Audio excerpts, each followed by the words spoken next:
సుమిత్ర గారు కంటిన్యూ. ప్రధానంగా మన సబ్జెక్ట్ డివైడ్ ఒకసారి రవి గారు మన సబ్జెక్ట్ డివైడ్ అవ్వడం కాకుండా ఆయన ఒకటే ఆరోపణ చేస్తున్నారు. ఎందుకంటే మున్సిపల్ ఎన్నికల ఫలితాల తర్వాత ఈ హంగొచ్చిన చోట్ల చాలా చోట్ల ఏ రకమైనటువంటి పొత్తులు పొడిచాయి అనేది అందరూ చూశారు. పబ్లిక్ అయితే మమ్మల్ని రాజకీయ పార్టీలు పిచ్చోన్లు చేశారా అని క్వశ్చన్ చేసుకుంటున్నటువంటి సిచ్యువేషన్ కూడా. ఇటువంటి సందర్భంలో ప్రధానంగా ఒకటే ఆరోపణ చేస్తున్నారు. తొలగించి చేస్తున్న ఆరోపణ బీఆర్ఎస్ బీజేపీ ఒకటే. ఒక్క నిమిషం పార్లమెంట్ ఎన్నికల్లో ఈ ఓట్ షేరు భారతీయ జనతా పార్టీకి బీఆర్ఎస్ నుంచి షిఫ్ట్ అయింది. ఇప్పుడు అదే ఓట్ షేరు వెనక్కి వచ్చింది. ఇద్దరు కూడా మింగిల్ అయిపోయారు అనేది ప్రధాన ఆరోపణ. ఏం చెప్తారు? అయితే మేం బీజేపీ బీఆర్ఎస్ కనుక ఒక్కటైతే ఫలితాలు ఇట్లా ఉండేయండి. ఫలితాలు ఇట్లా ఉండేవి కాదు. కాంగ్రెస్ గెలిచేది కాదు. కాలం కాబట్టి కలవాలని కాదు, వాళ్ళ ఆరోపణలు నిజం కాదు, సత్యం కాదని చెప్తున్నా నేను. బీజేపీ బీఆర్ఎస్ ఒకటనేటువంటి ఆరోపణనే నిజమైతే కవిత గారు అరెస్ట్ గారండి. లిక్కర్ కేసులో కవిత గారు అరెస్ట్ గారు. ఎందుకంటే బీజేపీలో చేరిన వాళ్ళందరూ వాషింగ్ పౌడర్ నిర్మాలి. ఇప్పుడు మీ పొంగులేటి ఇంటి మీద జరిగినటువంటి ఈడి దాడులు ఒక్క విషయమన్నా బయటకు వచ్చిందా అండి? మీరు వాళ్ళు ఒకటి నైనీ బొగ్గు గనుల కుంభకోణం మేం వెలికి తీస్తే మరి కేంద్ర గనుల శాఖ మంత్రి గారు ఇక్కడ ఉంటారు, బీజేపీ మంత్రి గారు, వారు ఏం చర్య తీసుకోరు, మాట్లాడరు. దీన్ని బట్టి రేవంత్ రెడ్డి గారికి రక్షణ కవచం ఎవరు అనేది స్పష్టమవుతుంది కదండి. రేవంత్ రెడ్డి గారి సొంత నియోజకవర్గం పార్లమెంటు నియోజకవర్గంలో బీజేపీ గెలిచింది. రేవంత్ రెడ్డి గారి గతంలో మల్కాజిగిరి రేవంత్ రెడ్డి గారు కదండి, అక్కడ బీజేపీ గెలిచింది. దీన్ని బట్టి ఎవరెవరు మిలాఖత్ అయినరు అనేది తెలుస్తుంది కదా. సహజంగా పార్లమెంట్ అంటే పార్లమెంట్ పరిధిలో మరి కేసీఆర్ గారు అక్కడ అధికారం పొందేది లేదు, అక్కడ పాలించేది లేదు. రెండు జాతీయ పార్టీలు ఏదో ఒకటి అధికారంలోకి వస్తుందని ఆశతోని ప్రజలు ఓటేస్తే ఇటెనిమిది అటెనిమిది మంది ఇస్తే 8 పైసలు కూడా తీసుకురాకుండా రాష్ట్రానికి అన్యాయం చేసిర్రు. అదే చంద్రబాబు నాయుడు ఇవాళ వరదలు ఆగండి మీరు మాట్లాడినప్పుడు నేను మౌనంగా ఉన్నా. మీరు ఆగండి మీరు మధ్యలో ఇట్లా ఇది కావద్దండి. మీరు ఏదైతే ప్రజాపాలన అని చెప్తున్నారో మీరు ప్రజాపాలన మీద ఎంత విశ్వాసం ఉంటే చెప్తారండి నేనే రాజు నేనే మంత్రి అని? 20 ఏళ్ళు మాదే అధికారం 30 ఏళ్ళు మీదే అధికారం అని ఎట్లా చెప్తారండి? ప్రజాపాలనలో ప్రజలకు లేదా అవకాశము? ప్రభుత్వాలను ప్రజలు నిర్ణయించుకోరా? ప్రజాస్వామ్యంలో ప్రజలు రాజులు కాదా? ప్రజాస్వామ్యంలో ప్రజలు మంత్రులు కాదా? రేవంత్ రెడ్డి గారే మంత్రా? రేవంత్ రెడ్డి గారే ఒక్కరే ప్రజనా? తెలంగాణలో 4 కోట్ల ప్రజలలో రేవంత్ రెడ్డి గారు ఒక్కరే ప్రజనా? ప్రజాస్వామ్యంలో రాజులొద్దు, రాజరికం వద్దు. ఇది ఇంకొకటి, రాజుల పాలన వద్దు, రాజరికం వద్దు, రాజరిక చిహ్నాలు వద్దని చెప్పినటువంటి ఆయన నేను రాజునని ఎట్లా అంటాడండి? ఇదెక్కడి నియంతృత్వ పోకడా? ప్రజలు అన్ని గమనిస్తా ఉన్నారు. కుటుంబ పాలన అని చెప్తారు. ఆ కాంగ్రెస్ కుటుంబంలో మిగిలింది ఎంతమంది? కాంగ్రెస్ కుటుంబంలో మిగిలింది ఎవరిగా? సోనియా, ప్రియాంక గాంధీ పిల్లలు మాత్రం రాజకీయంలో రావాల్సి ఒకటి ఇంకోటి మీరు మాట్లాడిందని సమాధానం చెప్పినాను. తర్వాత మీరు మాట్లాడండి. మీరు సొంత కూతురు అన్నారు, సొంత కూతురు ఉండండి సొంత కూతురు అన్నారు, సొంత కూతురు కవిత గారు అన్నారు. మరి ఇందిరాగాంధీ గారు సొంత కోడలు కాదా మేనకా గాంధీ గారు? ఆమెకు ఇందిరాగాంధీ గారికి మేనకా గాంధీ గారు భర్తను పోగొట్టుకున్న కొడుకును పోగొట్టుకున్న కోడలు. ఆమె 4 ఎమ్మెల్యేలను గెలిపించుకున్నది. సంజయ్ విచార్ మంచి పార్టీ పెట్టింది. మీ కుటుంబాలు ఏవైనా రాజకీయాల్లో మీరు పదే ఒక ఆయుధం లాగా కవితను వాడుకుంటే మీ 1 వేలు ఇటువైపు చూపిస్తే మిగతా 3 వేలు మీ వైపు చూపిస్తాయండి. మేనకా గాంధీ ఎవరు? కుటుంబాల్లో చిచ్చు పెడతారు. షర్మిలను ఏపీ పిసిసి ప్రెసిడెంట్ ఎట్లా చేసిండ్రండి? ఆ కుటుంబాన్ని జగన్ కి షర్మిలకు మధ్య వివాదం సృష్టించి కదా చేసిండ్రు. బీజేపీతో పొత్తున్నది రేవంత్ రెడ్డి గారికి. రేవంత్ రెడ్డి గారిని కాపాడుతున్నది బీజేపీ. స్పష్టంగా అర్థమవుతున్నది. ఇక్కడ ఆర్ఆర్ ట్యాక్సులు ఇద్దరు మొన్న వచ్చినటువంటి బీజేపీ జాతీయ అధ్యక్షులు కూడా అదే మాట్లాడతారు. ఆర్ఆర్ ట్యాక్స్ ఇక్కడ వసూలు అవుతుందని. ఎలాంటి చర్యలు ఉండవు.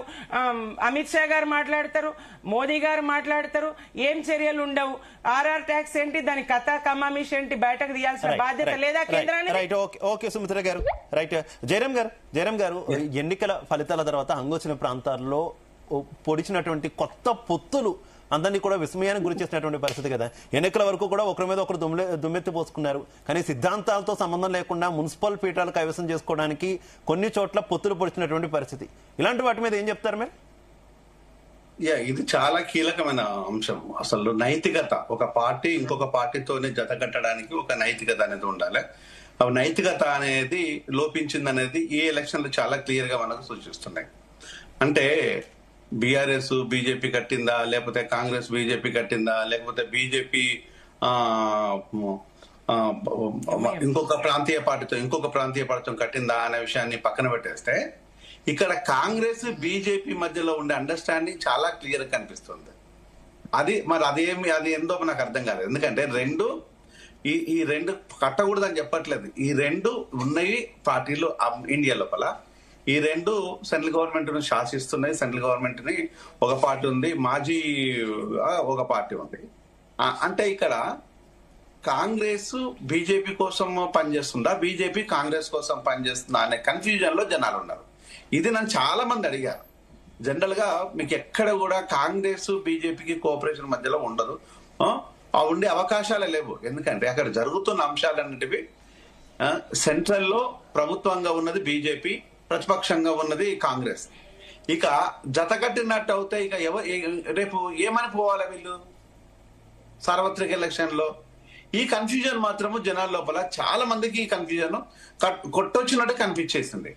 ఇంకొక అంశం కూడా, మీరు రేవంత్ రెడ్డి ఏదైనా మాట్లాడితే వెంటనే బీజేపీలో ఉండే రఘునందన్ కానీ, బండి సంజయ్ కానీ, ఇంకొంతమంది నాయకులు ఇమీడియట్ గా రియాక్ట్ అవుతుంటారు. మరి దాది దేని అంటే అంతకుముందు బీఆర్ఎస్ విషయాన్ని గురించి కూడా ఇలానే జరిగింది. చాలా క్లియర్ గా అప్పుడు మనకు అనిపించింది కదా, అసెంబ్లీ ఎలక్షన్లప్పుడు ఆ అపవాదుతోనే బీజేపీ వెనక్కి నెట్టివేయబడింది. లేదనుకుంటే నువ్వా నేనా ఉన్న బీజేపీ ఒక్కసారి కాంగ్రెస్ లోకి రావడం గల కారణాలు ఏంది? ఏ నైతికత కనిపిస్తుంది అక్కడ? వెంటనే వచ్చేసింది, బీజేపీ వెనక్కిపోయింది. మళ్ళీ దాన్ని సర్దిద్దుకోవడం కోసము కవితను అరెస్ట్ చేయడము ఎంపీ ఎలక్షన్ లో సర్దిద్దుకోవడం లాగా చేసిండ్రు. అయినా కూడా జనాలు అది పెద్దగా నమ్మినట్టు ఏం కనిపించలేదు. సరే, రకరకాలుగా అంశాలు ఉన్నాయి. రాజకీయాల లోపల అనేక అంశాలు ఉంటాయి. కానీ ఇక్కడ కన్ఫ్యూజన్ అయ్యేది జనాలు ఎక్కడంటే, స్ట్రైట్ గా స్క్రీన్ పైన కనిపించిన ఈ రెండు అంశాల లోపల కాంగ్రెస్ బీజేపీ అంటే దీన్ని ఎట్లా ఓన్ చేసుకోవాలి, ఎట్లా డిఫైన్ చేసుకోవాలనే దాన్ని ఈ ఒకవైపు స్టేట్ గవర్నమెంట్, ఇంకోవైపు సెంట్రల్ గవర్నమెంట్. ఒకవైపు మోదీని ప్రతినిత్యం ప్రశ్నించే రాహుల్ పార్లమెంట్ లోపల, ఇక్కడ ప్రతినిత్యం రేవంత్ జపం చేయటం. అంటే ఈ వైరుధ్యాలు అనేది కొంచెం జనాలకు కన్ఫ్యూజన్ లోకి వెళ్ళిపోయింది. ఇది నేను రెండు, ఒక రాష్ట్ర ప్రభుత్వం కేంద్ర ప్రభుత్వం కలిసి ఉండొద్దని చెప్పట్లేదు. కాంగ్రెస్ పార్టీలను కాదు, వ్యక్తులను కాదు, కానీ ఒక సిద్ధాంతం ఉంటుంది కదా. చాలా మంది సిద్ధాంతాలు ఇష్టపడి పార్టీలను ఫాలో అయ్యేటటువంటి పరిస్థితి ఉంటుంది. శివ, 1 minute. నేను సెంట్రల్ గవర్నమెంట్ స్టేట్ గవర్నమెంట్ జత ఉండొద్దని చెప్పట్లేదు, కాంగ్రెస్ ప్లస్ బీజేపీ కలిసి ఉండొద్దని చెప్పట్లేదు. కానీ ఈ రెండు కలిసి ఉన్నట్టు అవుతే రేపు మీకుండే వైరుధ్యాన్ని ఎలా చెప్తుంటారు? రేపు మీరు కూడా జై శ్రీరామ్ అని పిలుస్తారా? రేపు మీరు ముస్లింకు రిజర్వేషన్ ఇస్తామని ఒప్పుకుంటారా? అనే ఈ రెండు చాలా సైద్ధాంతిక వ్యతిరేకత ఉన్నది రెండింటి మధ్య లోపల. చాలా వ్యతిరేకత ఉంది ఇక్కడ. నేను ఆ వ్యతిరేకత దీన్ని ప్రజలు ఎట్లా అర్థం చేసుకోవాలి? మీరు జై శ్రీరామ్ అనడంలో తప్పు లేదు, ముస్లింస్ రిజర్వేషన్ ఇవ్వడంలో తప్పు లేదు. కానీ దీన్ని వైరుధ్యంగా, విరుద్ధంగా ప్రజల ముందు ప్రజెంట్ చేసుకుంటూనే రాజకీయాలు అనేసరికి సిగ్గు లేకుండా, సిగ్గుపడకుండా కలిసిపోవడం ఏందన్న విషయాన్ని ఇక్కడ పెద్ద వెరీ బిగ్ కన్ఫ్యూజన్. బీజేపీకి ఒకటి మాత్రం ఉంది శివ, బీజేపీతోని బీఆర్ఎస్ కలవచ్చు, కలవకపోవచ్చు. కాంగ్రెస్ తోని బీఆర్ఎస్ కలవచ్చు, కలవకపోవచ్చు. That is a different story. అది ఎంటైర్ డిఫరెంట్ స్టోరీ.